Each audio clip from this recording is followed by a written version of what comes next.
I'm Alex with Storyline Travel. Storyline Travel, we're family travel specialists, helping your family create memorable experiences through travel. Today, we're going to talk about dining on the Carnival Dream.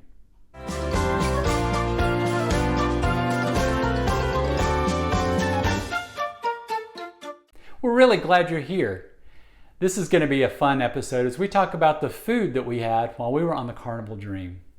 Before we get started, we'd like to ask you to give this video a like and hit the subscribe button. We really appreciate all of you who are here and watching this video, and I hope you enjoy and get your mouth watering a bit as we talk about the food that we had on the Carnival Dream. Let's get this video started talking about food we had on the Carnival Dream. We'll start in the main dining area. The Carnival Dream has two main dining rooms on decks 3 and 4, both aft and mid. The aft dining room is set up for the fixed dining, either early, that starts at 6 p.m., or late, that starts at 8:30 p.m.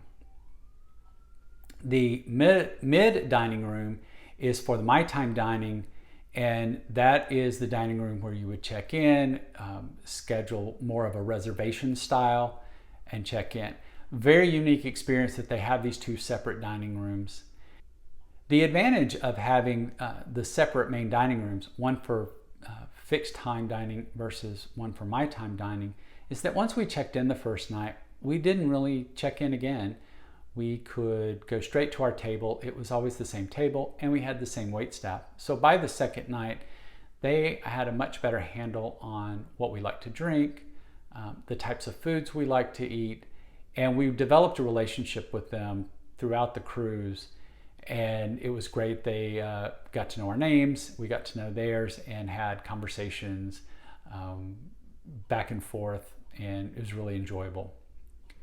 So about the food. Each menu, you would typically have an appetizer, an entree, and a dessert.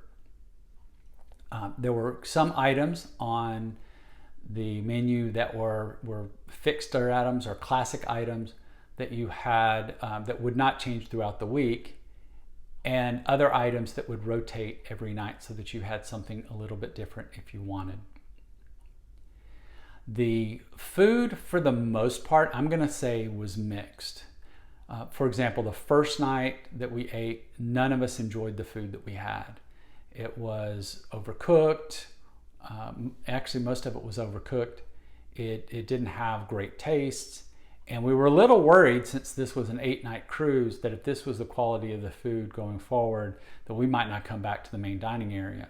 For our family, this is a big deal. We really enjoy the set dining time.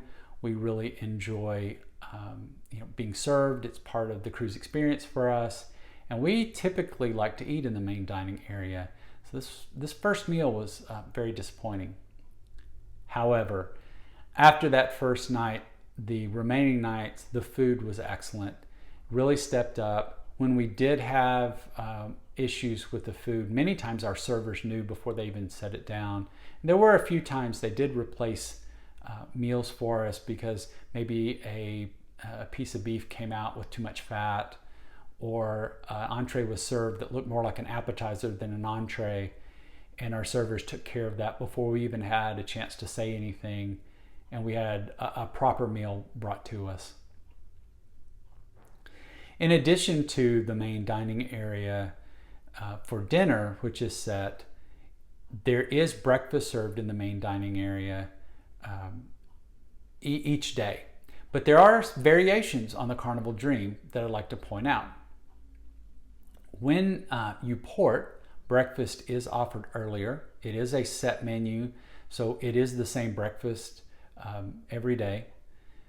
And it was really good. We really enjoyed it, whether it was pancakes, waffles, or French toast, or some type of egg dish, an eggs Benedict, fried eggs, an omelet was available.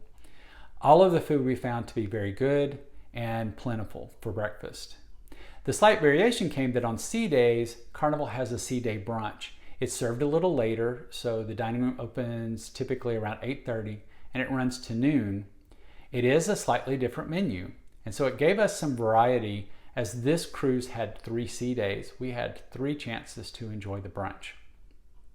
There are some more lunch style offerings on the menu as well. And as I said, you can go up until noon on the sea day brunch. For breakfast or brunch, the app has a feature to allow you to check in. And so we could check in and request a table before we left our stateroom. While you can check in at the restaurant itself, you will have to wait until a table's open. What we found is that when we selected to check in from our stateroom, we were given an estimate usually of 10 minutes. And typically before we could even get to the dining room, our table was ready and we were taken right to be seated. So did not wait too terribly long. From the main dining room, this was the 2 meals that we experienced. Again, that set time dining at dinner, and then either breakfast on port days or brunch on sea days. We did not find a lunch option available in the main dining areas on the Carnival Dream. The closest would be eating a late brunch in that 11 to 12 o'clock hour would be the closest thing that you had. Let's talk about the Lido deck, because included in your cruise fare is some amazing offerings, and I think this is really a strength of Carnival and the Carnival Dream. First is the Gathering, which is the buffet on the Lido deck. There are 2 different buffet lines, one in the back of the ship aft and the other midship.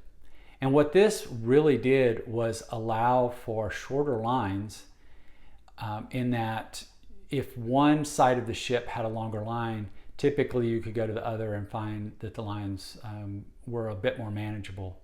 In addition, at peak times of serving, there were 4. So 2 on each side in mid, 2 on each side in aft to enjoy the offerings on the buffet. In addition, the Gathering had a dessert and fruit bar in the aft area. One real big tip from us, the lunch desserts were absolutely amazing. There was anywhere from 5 to 8 desserts offered, different cakes and pies. And we found during the lunch hour that those were the best by far desserts on the ship. I would say they were even better than the specialty restaurant that we ate at for dessert. While the show at the specialty restaurant was definitely better, the taste of the desserts at lunch on the Lido deck was phenomenal. In addition, on the Lido deck, you have a handful of restaurants that are included in the price of your fare. One of those on the far aft is Pizzeria Capitano, and typically this pizza bar is open 24 hours a day. Anytime you have a craving for pizza, this is a great place to go, no matter breakfast, lunch, dinner, midnight snack. Whenever you're craving a pizza, it's a great place to go. Inside the Gathering, midship, is a Mongolian wok. Great place to go get a nice bowl of noodles and cooked up for you. In mid, outside the Gathering, were 2 fantastic restaurants. One was the Blue Iguana. They served both burritos and tacos. We found these to be really good. Now, a key note about the Blue Iguana, it's also open for breakfast, and you can get a breakfast burrito in addition to lunch with a lunch burrito and the tacos. And then finally, one of the more famous offerings on a Carnival ship, and one that I enjoyed more than once, was Guy's Burger. And the burgers are phenomenal. French fries are great and fresh. You will find long lines right at lunchtime, right at noon, but they've got this down to a science. And we found the lines moved pretty quick. No problem getting a burger and fries if that's what you wanted. One note on lunch at sea, on sea days, on deck 5, they opened Guy's Pig and Anchor Barbecue. And so on sea days at lunch, you could also get barbecue. One other unique lunch offering that's included in your fare is the pasta bar, Pasta Bella. It's actually available for lunch as part of your cruise fare. So if you'd like to go to the pasta bar, do so at lunch. And so that was the dining that we enjoyed when we were there. I did mention some specialty restaurants, so let's touch on those real quick. I mentioned Pasta Bella, the pasta bar. In the evening, there is an upcharge for the pasta bar, and it's more of an Italian dining room in the evening. Really nice. Not something we experienced, and there is that split. If you really want to try the pasta, I would recommend doing it at lunch. But if you enjoy a fine Italian meal for that small upcharge, it's a fantastic place to go. Also, there was Bonsai Sushi on deck 5, an upcharge to enjoy sushi and sushi rolls on the ship.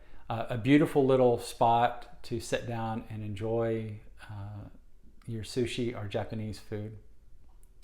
And finally, the last specialty restaurant, and one we actually took advantage of this time, was the Chef's Art, the steakhouse on board.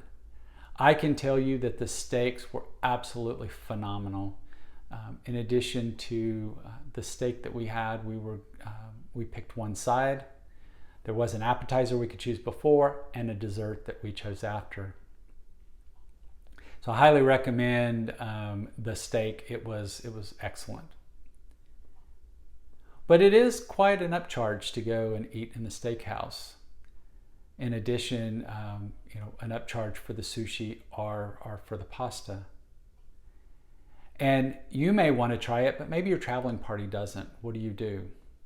Well, here's our tip. Thanks for staying this long. We're going to give you a great tip on dining. Several items can be ordered in the main dining room, again with an upcharge, but it's an upcharge for that person, and it's a smaller upcharge than if you actually went to the restaurant, even as a solo.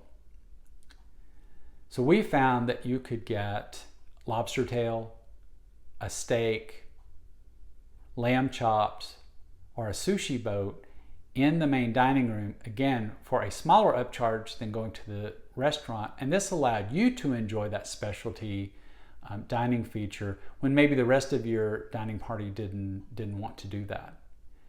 And so pro tip, if you want to try that fantastic steak or the lobster or even the sushi, you may find that it's a better option to go to the main dining room and order off that menu instead of scheduling your whole party to go to the specialty restaurant. One last thing I would like to cover on the main dining room, and that was the entertainment value in the dining room. So one thing that was unique to us on the Carnival Dream is that throughout our meal, there was music. Not too obnoxious, but you recognized that there was more than just the clanking of utensils and plates, but you had music playing. And after dessert was served, most nights, not every single night for us, but most nights, there was a bit of a celebration in which our servers entertained us, a little bit of choreography for the people that they had served that night. It was a unique feature and something that we found enjoyable on the Carnival Dream. So even if you're not main dining room people on the cruise, we found that at least dining once or twice in the main dining room was well worth it. I would recommend for better food, if you're not going to go every night, give your staff a couple of nights to get things settled in. It just seems that first to second night was a little rough for us, and once we got going, things settled down. It was much better. That was our dining experience. I hope you enjoyed me walking through all the different options. Carnival really does offer quite a lot of variety in your cruise fare. And tell me, which of the restaurants really appealed to you? What would you love to try? If you have any questions, pop them in the comments below. Let us know. At Storyline Travel, we believe every adventure is a story waiting to be told.